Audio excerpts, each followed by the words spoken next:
然后就讲到痰饮病怎么辨证。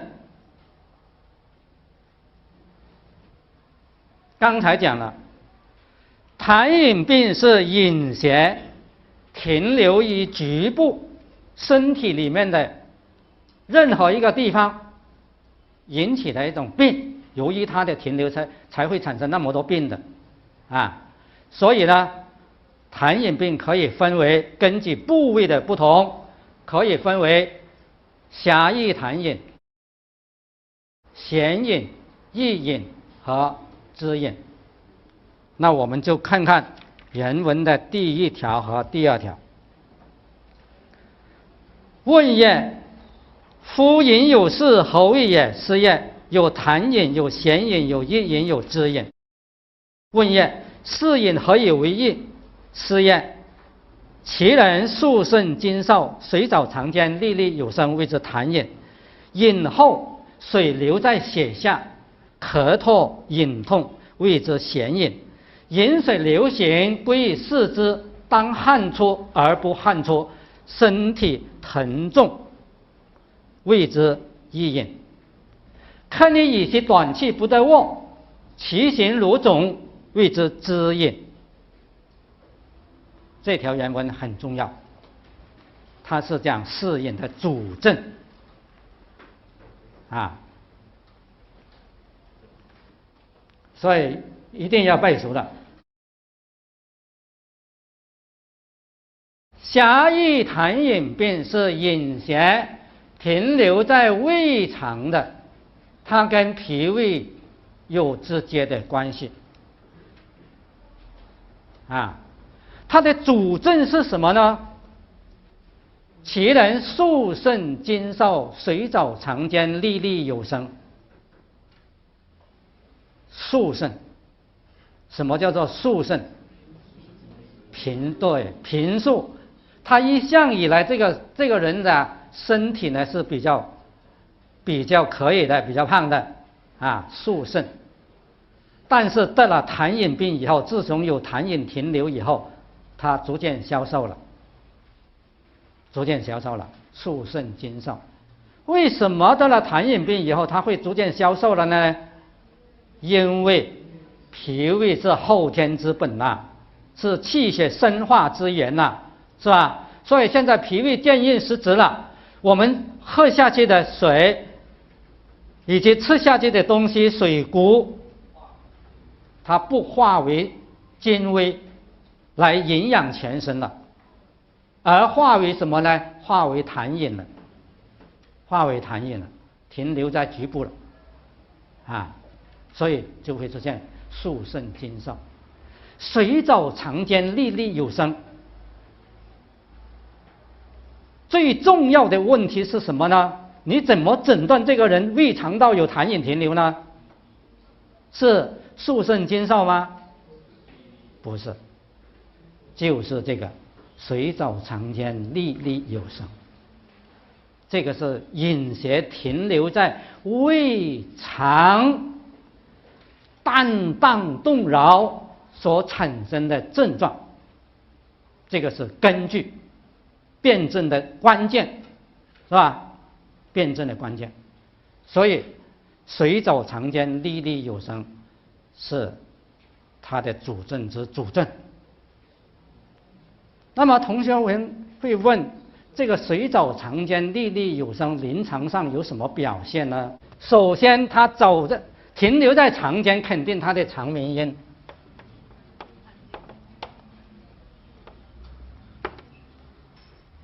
啊，看见肠鸣音看见。如果它停留在胃呢？水停留在胃，不在肠间，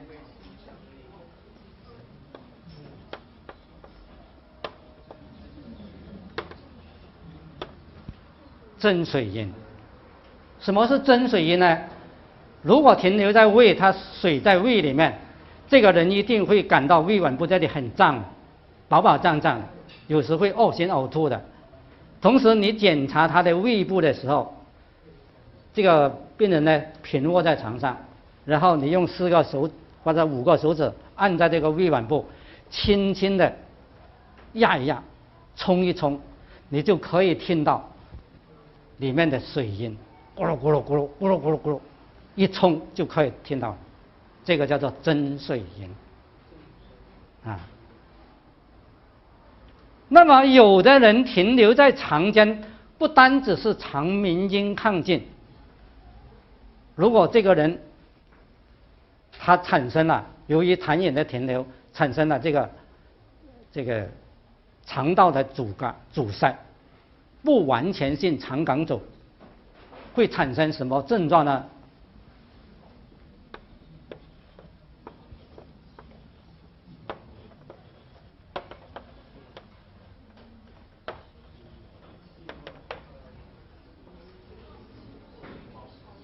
它会产生气过水泡音。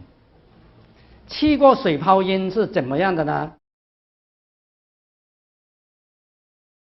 就是病人，你用听筒听到他这个肠，就是肚脐这个左右或者是上下，尤其是这个左右上这个下面，可以听到什么呢？病人会出现肠鸣音亢进，咕噜咕噜咕噜咕噜咕噜，然后呢，做一个水泡音，最后有一个水泡破裂的声音，咕噜咕噜咕噜，砰，啊，咕噜咕噜砰，这个就叫气过水泡音，有一个水泡破裂一样的声音，叫做气过水泡音。这种呢，多数见于肠梗阻，不完全性肠梗阻病人才可以听到啊。这些呢都是水藻肠间历历有声的证据啊，就说明他肠道是有水饮的啊。这个是它的主症。第二个呢是眩饮，饮后水留在血下，咳唾隐痛，水留在血下，那就是两个血下的部位了，是吧？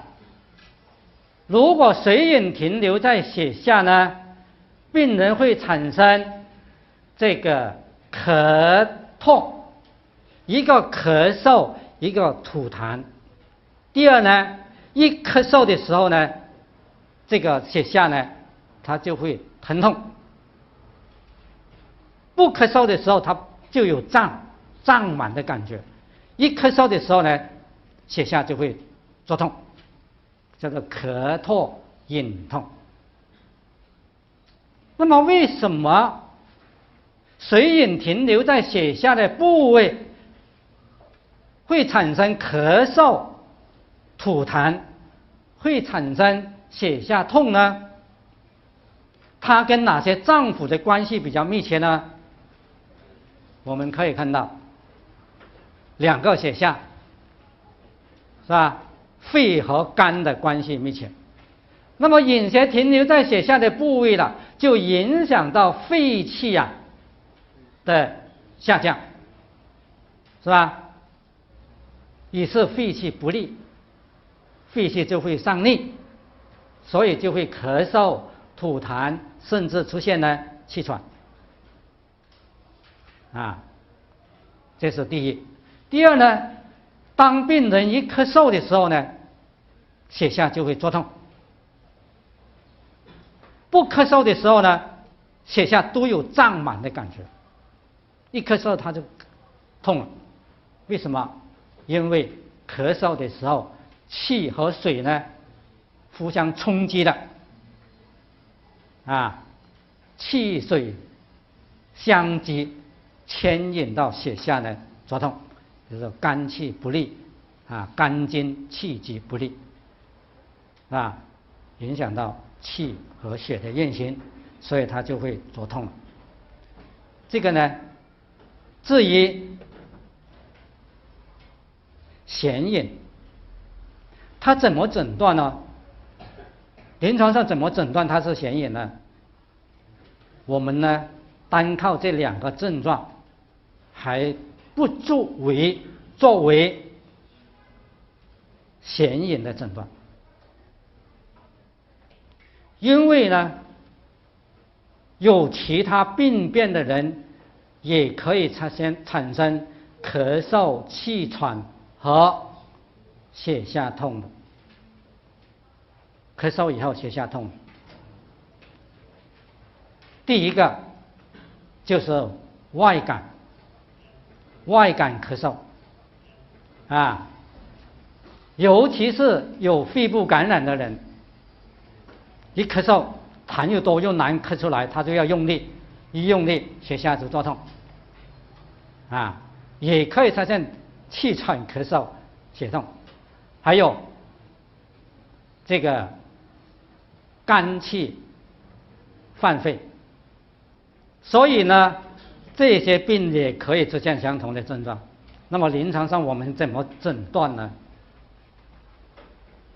最好的还是西医为中用，拿西医的检查方法来作为诊断它显隐病的根据。什么？可以做2种检查，一种是什么？一照 X 光片，是吧？可以知道，他就可以看到胸膈有积水了啊，然后再做一个什么呢？ B 超声波，可以确定它现在胸膈的积水究竟有多少？啊？这个我们呢前2年呢就输过一个女病号，48岁，感冒以后1个月前，不是哦，我看的时候已经2、3个月了。3个月前他就是感冒，先有感冒症状，喉咙痛、咳嗽这些症状，后来呢出现严重的胸部积水，一照右膈啊，右的胸膈呢积了2/3的水，肺呢都给它挤压缩了，不能平卧，只能够躺着睡觉，这个靠着睡觉。我们伤寒教研室的老师主管的，那么他呢给他抽了进院以后1个月，给他出了10次胸水，抽1次就300。出来以后不到2天，又长回去了，啊，又很辛苦了，他又要求抽，一共出了10次，啊，结果呢，最后呢，这个老师已经住了1个月了，除了10次胸水还是那么明显，又有低蛋白血症，啊，下肢浮肿，腹部肿胀。胸部胀满，很严重。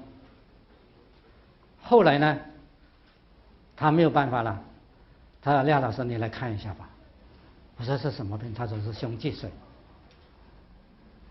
我一看呢，病人讲话都没有力气，短气乏力，不想吃，下肢浮肿、便溏，这些是什么症状？脾虚了。水饮内流，脾虚产生的水饮内流，它不是流，它流在这个腹部，也流在下肢，还流在胸膈。其次呢，不能平卧，啊，他大便好像不溏，已经4天，我看的时候他说4天没有大便，腹胀，流在胸膈，小便短少。这个是什么症呢？我认为现在呢，由于这个病人呢脾虚，水饮内流，流在腹部，流在下肢，流在胸膈，变成了上中下三焦都有水饮停留了。那我用什么方呢？用金匮的防己黄芪汤健脾利水。第二，用己胶利黄丸，下面讲到，跟他泻水饮。结果呢，开了以后，那么我2个星期都因为要上课，我就星期一没有办法去查房了，2个星期，第3个星期倒回去。那么主管老师就跟我讲，廖老师，那个病人吃了以后呢，1个星期比1个星期好，现在2个下肢不肿了，他能够平卧了，而且呢胸水已经消了60%到70%了，情况很好，所以他要求呢叫我再看一次，然后他想出院了。后来我就用森林白术跟这个防己黄芪汤再继续用，然后再加上1个葶苈子，我就没有用大黄了。所以呢，这个水饮停留在胸膈部的时候，最好做 B 超和 X 光，来确定是不是有隔间有水啊。然后呢，就是一饮，饮后水留在血下，就咳唾饮痛是咸饮，饮水流行，归于四肢。这个四肢呢，它就包括肌肉，四肢的肌肉、皮肤、关节，归于四肢。当汗出而不汗出，身体疼重，身体疼重才是易饮的主症。疼，为什么会身体疼？肌肉疼包括肌肉疼痛，包括关节疼痛，都是疼。水和湿都是同样的一种物质，是吧？它水湿容易流于关节，它就引起关节的疼痛，甚至肿痛，是吧？流于肌肤，引起四肢的肌肉沉重疼痛。因为水饮停留的部位呢，它阻碍了营卫气血的通行，不通则痛，所以就会产生痛。所以关键就是什么呢？关键要气湿你用那么多止痛药都没用了，它湿不去，阳气不通，气血不通，始终都会痛疼，一个是重，注意这是2个症状不要忘记了，阳气不通，气血不通，阳不通这气血就不通，不通就痛。重就是水是属于粘滞的沉重，这个是饮水流行归于四肢的表现。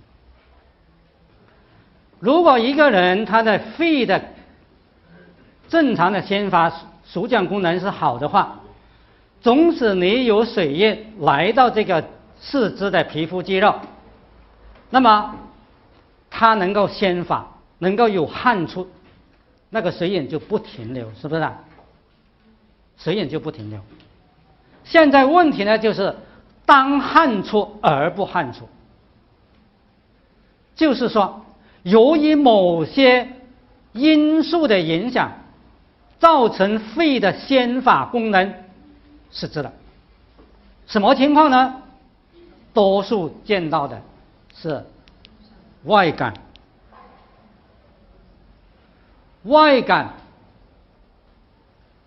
由于外感风寒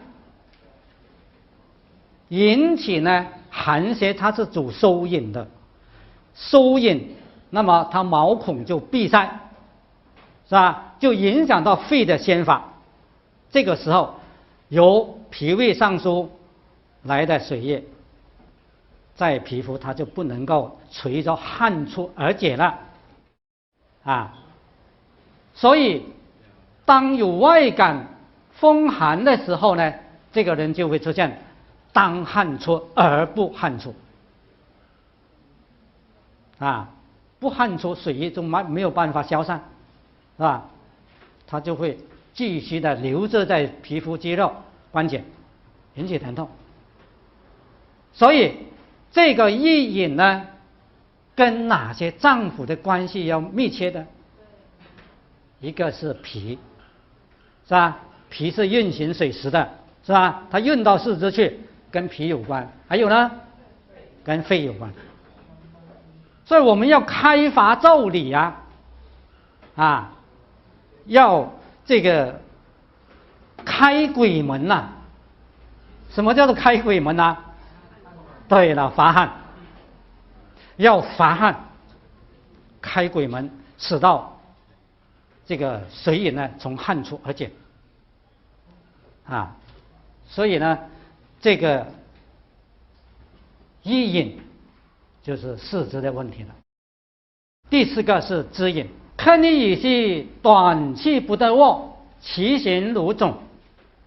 以息，什么叫做以息呢？就是倚机而息。倚机就是靠着椅子来休息、来睡觉，是吧？倚机而息，它不能平卧如果它平卧的话呢，水饮就上升，阻塞气道了所以呢，这个人倚机而息。那么肢饮的部位在哪里呢？在于胸膈。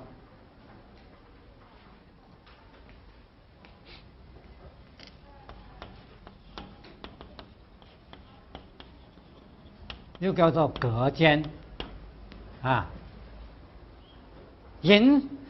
水液停留在膈间，膈间是指哪里呢？是指，如果是以解剖学上来讲，这个膈间是指横膈，横膈的周围上下，尤其是横膈以上，横膈以上就会跟哪些脏腑的关系密切呢？肺和心，是吧？肺和心。横膈以下呢，它就有跟胃有关，是吧？所以肢饮呢，它的主症主要是指横膈以上的，但是它也有出现呢横膈以下就胃脘部的症状的所以呢，这个水饮停留在胸膈间、横膈间。